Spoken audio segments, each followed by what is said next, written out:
Député de Sanguinet. Maintenant, on laisse la parole au député de la Prairie, député du deuxième groupe d'opposition, Monsieur le député de la Prairie.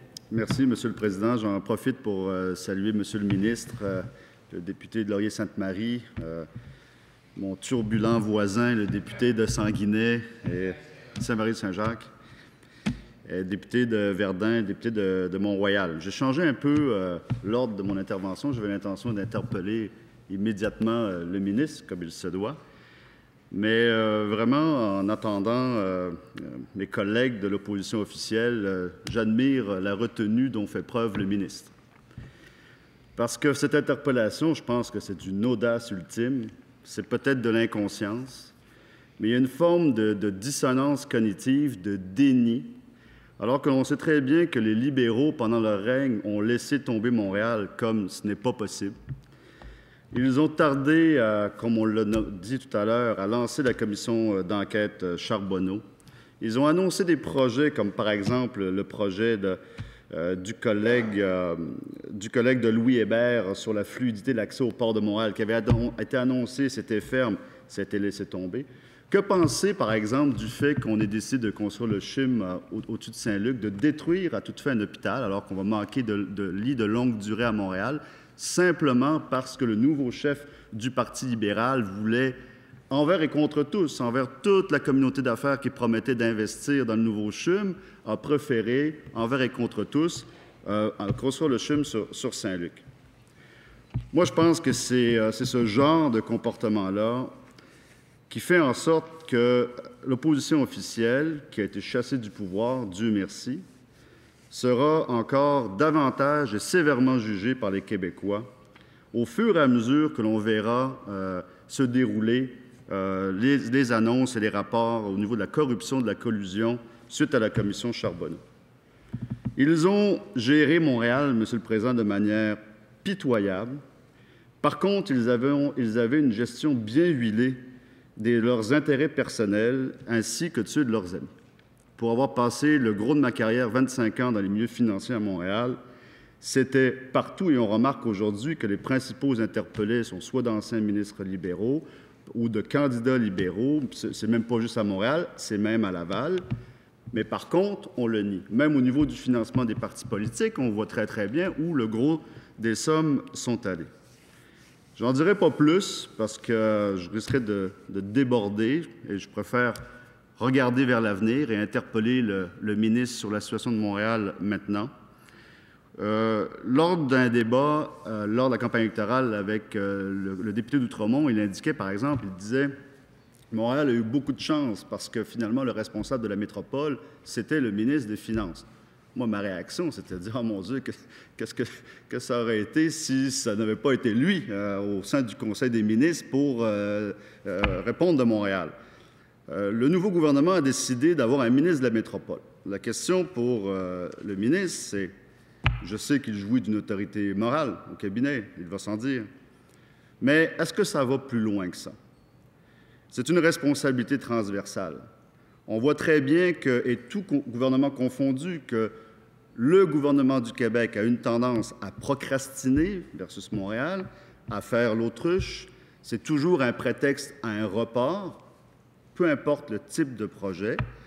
J'ai été très déçu de voir que Turcot, je suis en désaccord avec mes collègues de l'opposition officielle en disant que c'est le même projet à quelques différences près. Je ne sais pas comment ils peuvent dire ça. C'est un nouveau projet, mais le résultat net, c'est quand même qu'on reporte de 2 ans. Lorsqu'on regarde l'échangeur d'Orval, c'est de 2 à 3 ans par manque de planification. Monsieur le ministre, vous êtes aussi responsable du commerce extérieur. C'est l'arrivée sur Montréal pour les investisseurs étrangers. Le train de l'Est, on apprend que le précédent gouvernement, avec Joël Gauthier, n'avait pas fait les réserves foncières. Il y a un dépassement de coûts. On m'indique que le train de l'Est est stoppé. Le boulevard Notre-Dame, c'est la même chose. L'accès au port de Montréal, on a parlé. La voie rapide, le toit du stade. On voit encore des reports sur le toit du stade. Avez-vous une autorité, Monsieur le ministre, pour intervenir? Monsieur le député de la Prairie, alors, Monsieur le ministre. Monsieur le député de la Prairie, merci pour votre question. Je partage entièrement la première partie de votre intervention et je suis content de pouvoir répondre à la deuxième. La question que vous posez sur l'autorité morale, évidemment, moi, je répondrai oui, mais la dynamique, elle est bien réelle et elle existe depuis. J'étais conseiller de M. Bouchard au moment de la création du premier ministre du ministère de la Métropole, qui était un véritable ministère. Mais effectivement, qu'on soit un véritable ministère ou, dans mon cas, un ministre responsable de la métropole avec la responsabilité d'un secrétariat à la métropole, il se pose toujours le problème de la transversalité. Et c'est-à-dire que les transports qui sont très importants à Montréal, 80% des investissements en transport public se font sur le territoire de la métropole. Bien, il y a un ministre des Transports, puis un ministre de la Santé, puis un ministre de l'Éducation. Puis quand on a une région qui englobe la moitié du PIB et la moitié de la population, bien, c'est sûr que c'est tout le gouvernement qui est impliqué à un titre ou à un autre. Et donc, la question qui est posée, c'est comment est-ce qu'on fait cet arrimage? Alors, la première ministre a décidé que j'allais diriger le comité ministériel sur Montréal, ce qui fait en sorte qu'autour de la table du comité que j'ai le privilège de diriger, il y a la moitié du Conseil des ministres, avec le ministre des Finances, le ministre des Transports, le ministre des Régions, le ministre de la Culture, et parfois des ministres invités selon... Et je peux vous dire que c'est un lieu de grand débat, parce que mon rôle à moi, c'est non seulement d'essayer de donner un sens de direction, de priorité, de dire combien est essentiel pour l'action gouvernementale et même pour le gouvernement d'être une partie de la solution, d'accompagner Montréal dans sa relance. Le fait est que lorsqu'on réunit les ministres de la métropole autour de la table, la pression combinée volontaire de l'ensemble des ministres de la métropole est très forte. Et en fait, c'est mon autorité, quelle qu'elle soit, est renforcée par l'intérêt que porte sur le stade olympique, sur le train de l'Est, sur Champlain, sur tous les grands débats qui animent Montréal, font l'objet de débats au comité ministériel et fait en sorte que nous avons un ordre de priorité, qui est responsable de quel dossier, à quelle vitesse ça avance, comment est-ce qu'on peut faire une pression collective, aller chercher nos alliés. Bon, c'est mon rôle en ce sens-là et en est un de coordination et de donner une direction. Et je peux vous dire que je suis j'avais des appréhensions, parce que je savais ce qui s'était produit dans le passé, parfois entre les responsables de métropole et les responsables sectoriels. Mais là, je dois vous dire qu'on tire tous dans la même direction. Évidemment, il arrive des moments où il y a des arbitrages qui sont faits, au moment des infrastructures, etc. Et je dois dire encore là que le président du Conseil du Trésor, qui vient d'une région, est très conscient de l'importance de Montréal. Une fois, je vais vous donner une anecdote. Une fois, je lui ai dit, bon, ben, écoutez, pour telle ou telle raison, il dit, regarde, il faut le faire parce que c'est une priorité. Il ne voulait même pas savoir d'autres raisons latérales de bénéfices marginaux qu'on pourrait en tirer. C'est une priorité. Alors que ce soit, moi, je suis un impatient.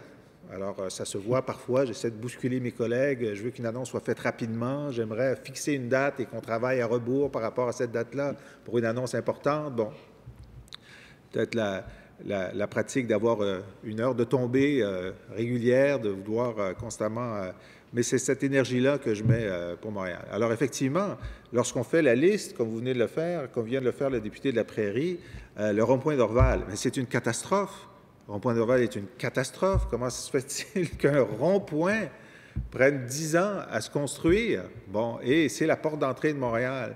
Et pourquoi est-ce qu'on n'a pas une desserte ferroviaire pour Dorval? Bon, ça, c'est tous des sujets sur lesquels, moi, je voudrais que ça soit réglé dans 2 ans. Je voudrais qu'on prenne la décision maintenant. Bon, on essaie de toutes les façons, au moins maintenant pour la desserte aéroportuaire, contrairement aux années précédentes. Il y a une discussion positive qui se fait entre l'AMT et le CP et les autorités aéroportuaires pour essayer d'arriver à quelque part. Pour les dessertes internationales de Dorval, il y a eu une rencontre récemment avec les principaux partenaires pour essayer de trouver des solutions pour avancer. Donc, on prend chacun de ces dossiers-là et j'aimerais qu'ils soient tous réglés.